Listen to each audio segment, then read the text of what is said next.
আসসালামু আলাইকুম রহমতুল্লাহি ওয়া বারাকাতুহু। স্নেহ শিক্ষার্থীবৃন্দ, আজকে আমরা সেবামূলক আর্থিক অবস্থার বিবরণী আপনাদের সামনে একটি গড়বাড়ি করে রেখেছি। এই সেবামূলক প্রতিষ্ঠানের আয় বিবরণী যেই চেঞ্জটুকু হবে সেটা হচ্ছে, এটাকে বিশদ আয় বিবরণী নয়। বিশদ আয় বিবরণী হচ্ছে যেটার মধ্যে আপনার বিক্রয়, বিক্রয় ফেরত, বিক্রয় বাট্টা বাদ দিলে নিট বিক্রয়, নিট বিক্রয় থেকে বিক্রিত পণ্যের ব্যয় বাদ দিলে তারপরে বেরোবো মোট মুনাফা বা ক্ষতি, তার থেকে বাদ যাবো পরিচালন ব্যয়, তারপরে পরিচালন মুনাফা বা ক্ষতি, তারপরে আবার অন্যান্য আয় যোগ আর অন্যান্য ব্যয় বাদ দিলে নিট মুনাফা বা ক্ষতি। এত ঝামেলা এটার মধ্যে নাই। সেবামূলকের মধ্যে আপনাকে খেয়াল রাখতে হবে, অবশ্যই আয় বিবরণী আমরা করব, তবে সেটা হচ্ছে এক ধাপ বিশিষ্ট। কয় ধাপ বিশিষ্ট? এক ধাপ বিশিষ্ট। এক ধাপ বিশিষ্ট আয় বিবরণী করার মানে বৈশিষ্ট্যটা হচ্ছে, আপনি খাতার মধ্যে শুধু উপরে আয়সমূহ লিখবেন আর নিচে কি লিখবেন? ব্যয়সমূহ লিখবেন। যত প্রকার ব্যয় আছে ব্যয়ের মধ্যে চলে যাবে, যত প্রকার আয় আছে আয়ের মধ্যে চলে যাবে। আজকে কোনো অন্য ধরনের পরিচালন ব্যয় নাই, বিক্রিত পণ্যের ব্যয় নাই, অন্যান্য ব্যয় নাই, সব ব্যয় ব্যয়ের মধ্যে যাবে, সকল আয় আয়ের মধ্যে যাবে। কথা ক্লিয়ার? তবে আর্থিক অবস্থার বিবরণীর যেই অংশটা, এটার মধ্যে কোনো পরিবর্তন ঘটবে না, এটার মধ্যে কোনো পরিবর্তন ঘটবে না। তাহলে আমরা ওই যে আপনাদের যেই বইটা আছে, মানে এই হিসাব বিজ্ঞানের দ্বিতীয় পত্র বা দ্বিতীয় খণ্ড, যেটা আর কি প্রথম পত্রের দ্বিতীয় খণ্ড বই 953 পেজের উদাহরণ 35 একটি সেবামূলক অঙ্ক করাই দিচ্ছি, একটু আপনারা খেয়াল করে দেখেন। মিস্টার উৎসব একটি পর্যটন কুটির আছে, মিস্টার উৎসবের একটি পর্যটন কুটির আছে। 2023 সালে 31 ডিসেম্বর তারিখে পর্যটন কুটিরের রেওয়ামিল নিম্নরূপ। নগদ তহবিল কই বসবে বলেন তো? চলতি সম্পদ। নগদ তহবিল আমরা বসাবো এই যে চলতি সম্পদ, বসাচ্ছি নগদ তহবিল। আপনারা দেখেন, এখন করার প্রয়োজন নাই। এই যে কাজ আছে নাকি নাই? প্রশ্নের মধ্যে কোনো চিহ্ন নাই। চিহ্ন না থাকলে দ্বিতীয় করে, চিহ্ন না থাকলে কোন করে? আচ্ছা বলেন তো কত টাকা? 70,000। দেখেন অঙ্ক বেশিক্ষণ সময় লাগবে না। এই যে 70,000 বসাইলাম। 2 নম্বর এন্ট্রির নাম আছে হচ্ছে সাপ্লাইজ, কই যাবে? চলতি সম্পদের মধ্যে বসবে। তাহলে আমরা এই যে চলতি সম্পদের মধ্যে বসাচ্ছি সাপ্লাইজ। এর মধ্যে একটা কাজ আছে, কত টাকা? 3,40,000 টাকা। এই যে একটি কাজ না আরো বেশি কাজ? সাপ্লাইজে কয়টা কাজ? সাপ্লাইজে তো 2টা কাজ পাইলাম না, আমরা একটা কাজ পাইলাম। ওকে, তারপর নেক্সট কি আছে? অগ্রিম ভাড়া। কই বসাবো? চলতি সম্পদে। আমি কি আরেকজনের জায়গার মধ্যে গিয়ে কাজ করব নাকি এর নিচে? তাহলে এই যে বসালাম অগ্রিম ভাড়া। খেয়াল করে দেখেন কত টাকা কাজ আছে না? এই যে 1,20,000 টাকা বসাইলাম, কাজ আছে, একটি কাজ। তারপরে যন্ত্রপাতি কই বসাবো? স্থায়ী সম্পদে। এই যে বসালাম যন্ত্রপাতি। কত টাকা? 6 লক্ষ টাকা। কাজ আছে? আছে। তাহলে একটি চিহ্ন রাখতে হবে, এই যে কাজ আছে। তারপরে নেক্সট বেতন খরচ কই বসবে? বেতন খরচ ব্যয়সমূহ। পরিচালন ব্যয় যায়, বেতন কই যায়? পরিচালন ব্যয় যায়। বেতন কই যায়? আজকে তো পরিচালন, তারপরে অন্যান্য বিক্রিত পণ্য এই সেক্টর নাই, কিন্তু ব্যয় আছে কিনা? এই ব্যয়ের মধ্যে বসাবো। কত টাকা বেতন? 80,000 টাকা। কাজ আছে কিন্তু, কারণ এখানে বলে দিছে 120%। 120%। আপনাকে খেয়াল রাখতে হবে, এখানে 100% পর্যন্ত ঠিক আছে। 120% মানে 20% অগ্রিম আছে। 120% মানে 20% কি আছে? অগ্রিম আছে। আমরা জানি, ওয়ালাইকুম আসসালাম ওয়া রাহমাতুল্লাহ, যার অগ্রিম তার থেকে বাদ যাবে, যার অগ্রিম তার থেকে বাদ যাবে, যার অগ্রিম তার থেকে বাদ যাবে। এই যে খেয়াল করেন, তাহলে এই যে কি আছে এটার মধ্যে? অগ্রিম আছে। এই যে বাদ অগ্রিম, খেয়াল করেন বাদ অগ্রিম। কতটুকু অগ্রিম? এই যে 80,000 কে আপনি 120 দ্বারা ভাগ করবেন। কত দ্বারা ভাগ? 120 দ্বারা ভাগ। আর কত দ্বারা গুণ? 20 দ্বারা গুণ। 100, এই যে 120 দ্বারা ভাগ হচ্ছে, 20 দ্বারা গুণ হচ্ছে। গুণ করলে দেখেন তো টাকাটা কত আসে? 80,000 কে 120 দ্বারা ভাগ, 20 দ্বারা গুণ, 13,333। 13,333। এটা বাদ দিলে আমার বাইরে রইল কত?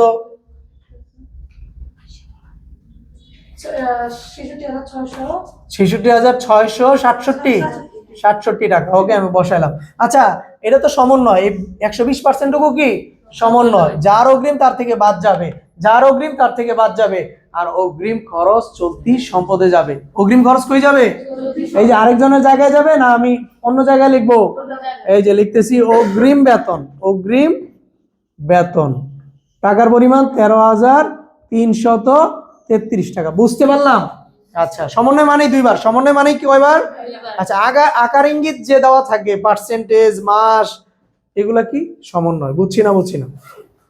সেবা আয় কই যাবে? আয় সমূহ মানে সবার উপরে। এই যে সেবা আয়, এটার মধ্যে কাজ আছে না নাই? আছে। কত টাকা? আচ্ছা, এই সেবা আয়টা প্রথম কলামে না বসায় দ্বিতীয় ঘরে বসাবা। 4 লক্ষ কত বললা? 20,000। আচ্ছা, কয়টা কাজ আছে? একটা কাজের চিহ্ন রাখছি, সিঁড়ি রাখছি। আচ্ছা, তারপরে আছে কি বলেন তো? 5% ঋণ কই যাবে? দীর্ঘমেয়াদী দায় যাবে। 5% ঋণ কই যাবে? দীর্ঘমেয়াদী দায়। এই যে দেখেন 5% ঋণ। আচ্ছা, তারিখ দেওয়া আছে না? 1/6/2000 কত? 23। খেয়াল রাখেন 1/6/2023। এই যে 1/6/2023 ঋণটা একবারই যাবে। কত টাকা বলেন? 2,80,000। আচ্ছা, ঋণটা কিন্তু রেওয়া মিল ঋণটি একবারই যাবে। ঋণটা কিন্তু রেওয়া মিল ঋণটি কয়বার যাবে? কিন্তু এই যে পার্সেন্টেজ বলা আছে, এটা মানে আকার ইঙ্গিতে সমন্বয় বলা আছে। আকার ইঙ্গিতে কি সমন্বয় বলা আছে। আর সমন্বয়ের কাজ মানে কয়বার? 2বার। সমন্বয়ের কাজ মানে কয়বার? 2বার। আমরা জানি ঋণের সুদ অন্যান্য ব্যয়ে যাবে, চলতি দায়ে যাবে। অন্যান্য ব্যয়ে যাবে, চলতি দায়ে যাবে। অন্যান্য ব্যয়ে যাবে, চলতি দায়ে। অন্যান্য ব্যয় মানে অপরিচালন ব্যয় যেটা। কিন্তু আজকে অপরিচালন এগুলা কিছুই নাই, শুধু ব্যয় আছে না নাই? আচ্ছা, তাহলে এটা আমরা বসাচ্ছি এই যে ঋণের সুদ। খেয়াল করে দেখেন ঋণের সুদ। আচ্ছা, এটা কিভাবে বের করব? 2,80,000 ইনটু কয় পার্সেন্ট? 5%। বুঝছে কিনা? তাকে আবার কি করতে হবে? পিছনে 12 দ্বারা ভাগ, 6 না 7? 7 দ্বারা গুণ। কেন বলো তো? কেন বলো তো?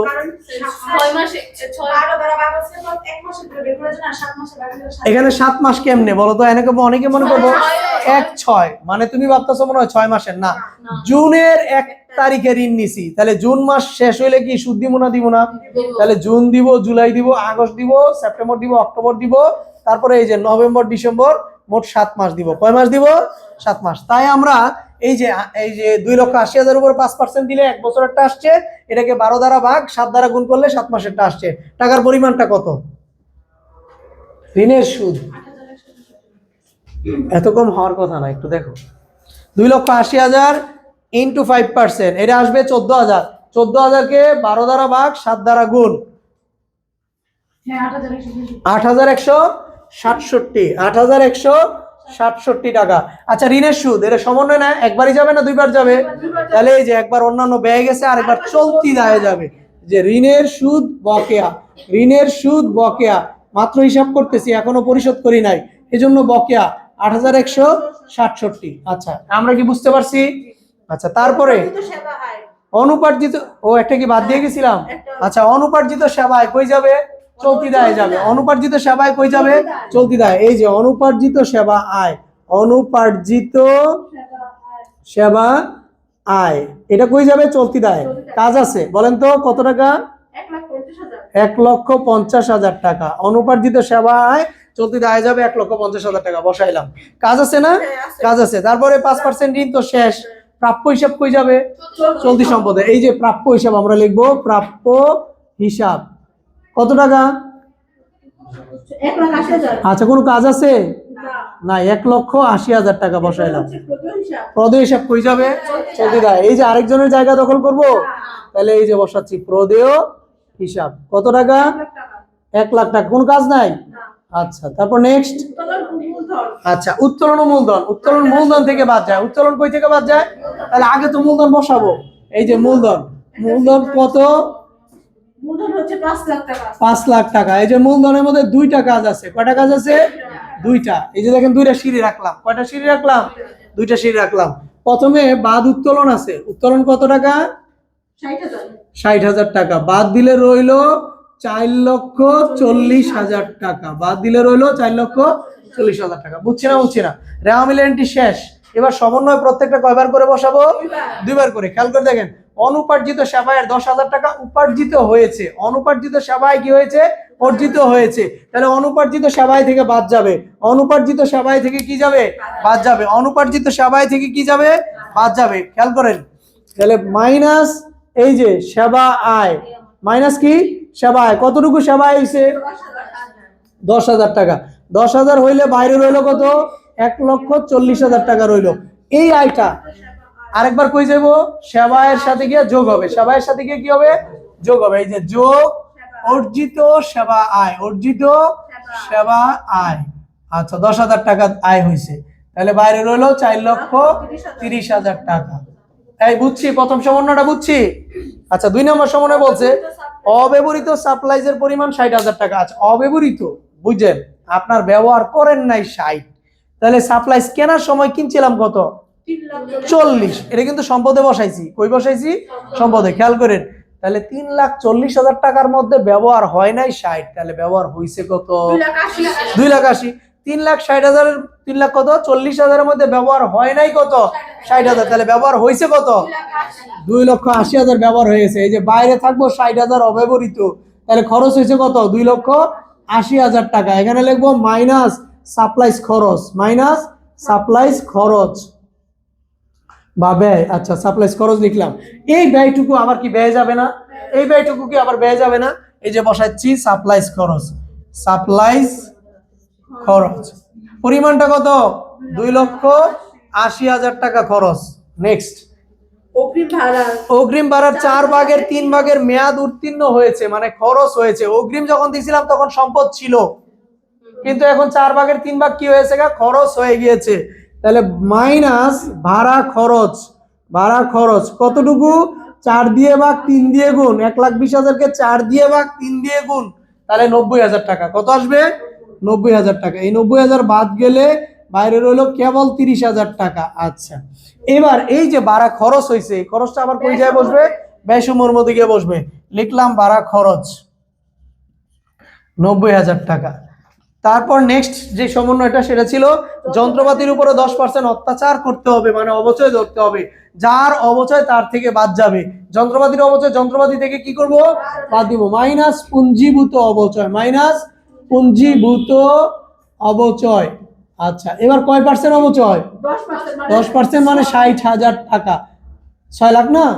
আচ্ছা, তাহলে রইলো 5,40,000 টাকা। আচ্ছা, যার অবচয় তার থেকে বাদ যাবে। আরেকবার কই যাবে? পরিচালন ব্যয় যাবে। তার মানে এই যে পুঞ্জীভূত অবচয়, যার অবচয় তার থেকে বাদ যাবে, পরিচালন ব্যয় যাবে। পরিমাণটা কত? 60,000 টাকা। স্যাররা বুঝছি না? আচ্ছা, এই সমন্বয় শেষ, রেওয়া মিলের শেষ। এবার কি? যোগ বিয়োগের পালা। বুঝছি না? চলো এবার আমরা যোগ বিয়োগ করে দেখাই। অঙ্ক কিন্তু শেষ, এখন যোগ বিয়োগ করব। প্রথমে উপরে 4,30,000 আছে, বাট এইটুকু যোগ করলে কত আসে একটু আমাকে যদি অ্যামাউন্ট গুলো বলেন। 60,000, 90,000, 1.5 লাখ, পরে আবার হইলো 2,80,000। দেন তো 1.5 লাখ প্লাস 2,80,000, তাহলে আমরাই করে দেই। 1.5 লক্ষ প্লাস হচ্ছে গিয়া 2,80,000 প্লাস হইলো 2,80,000। তারপরে আবার আছে গিয়ে কত? 8,167 প্লাস হচ্ছে আবার 66,667। পরিমাণটা আমার এখানে দেখাতে 5,04,000, আমার এখানে দেখাতে আছে কত? 5,04,834। 5,04,834। এবার যদি আমি ওটা থেকে এটা বাদ দেই, আমার কি মুনাফা বেরোলো না ক্ষতি বেরোলো? ও, স্পষ্ট ভাবে ক্ষতি বেরোছে। কি বেরোছে? ক্ষতি। তাহলে আমি লিখে রাখতেছি অতএব নিট ক্ষতি। আচ্ছা, তাহলে মাইনাসের কত টাকা?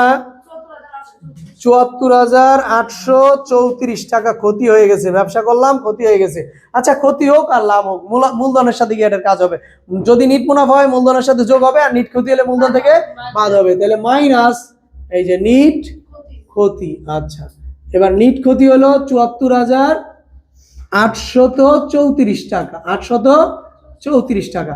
এটা যখন নাম বাদ দিব, বাদ দেওয়ার পরে 4,40,000 থেকে 74,800, 4,40,000 মাইনাস হচ্ছে 74,834 টাকা। তাহলে আমার থাকে 3,65,166।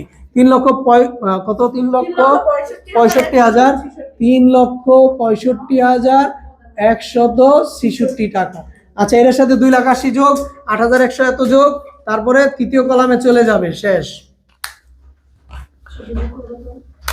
প্রথমে বসাবো 3,65,166 প্লাস হচ্ছে গিয়ে 2,80,000, তারপরে প্লাস হচ্ছে গিয়ে 8,167, তারপরে প্লাস হচ্ছে 1,40,000, তারপরে প্লাস হচ্ছে আরো কত? এটা 1 লাখ না? এটা তো 1 লাখ। 1 লাখ না? 8,93,333 টাকা। 8,93,333 টাকা। এই যে 8,93,333 টাকা। ওকে, এই পাঁচটা এবার আমরা একটু যাচাই করে দেখি কি অবস্থা দাঁড়ায়। প্রথমে দিব হলো 5,40,000, প্রথমে দিব হচ্ছে 5,40,000, তার সাথে দিব হচ্ছে 70,000, তারপরে দিব হচ্ছে 60 30 90 90,000 1 2 3। তারপরে হচ্ছে 13,333। তারপরে দিব হচ্ছে 1,80,000 8,93,333 8,93,333। এই জনগণ অঙ্ক বুঝছেন আপনারা? এই ছিল আপনাদের আর্থিক অবস্থার বিবরণী, অঙ্ক শেষ। এখন প্রশ্ন হলো, কারো কাছে যদি এই যে প্রশ্ন বলা হয় শুধু চলতি দায়টা বের করো, কোনো সমস্যা নাই, তাহলে চলতি দায়ের জন্য ছোট্ট একটা বক্স তৈরি করব হাফ পেজে। যদি বলে চলতি সম্পদ বের করো, তাহলে শুধু এই পার্টটুকু করব। এটা করতে গেলে আপনি ভাবতেছেন কঠিন, এটা আরো বেশি ইজি। যেমন আপনাকে খেয়াল করেন, যখনই আপনার এই যে নগদ তহবিল আছে চলতি সম্পদ, ওইটা যাবে, কিন্তু সাপ্লাই চলতি সম্পদ যাবে, অগ্রিম ভাড়া চলতি সম্পদ যাবে, যন্ত্রপাতির ফাংশনটা যখন চাইবো তখন কি এই পার্টটা চাইছে? তাহলে ওই পার্টের কাজ তো করবেন না আপনি। বুঝছি কিনা? বিষয়টা হচ্ছে এটা, যে অংশটা কাজে লাগছে ওটার ব্যবহার করবেন, যেটা কাজে লাগে নাই ওইটা বসায় দিবেন, আর যেটা কাজে লাগে না ওটা লিখবেন এই মুহূর্তে সংযোগ দেওয়া সম্ভব হচ্ছে না, দয়া করে পরবর্তীতে সংযোগ দেওয়ার চেষ্টা করা হবে। বুঝছি কিনা? সবাইকে ধন্যবাদ।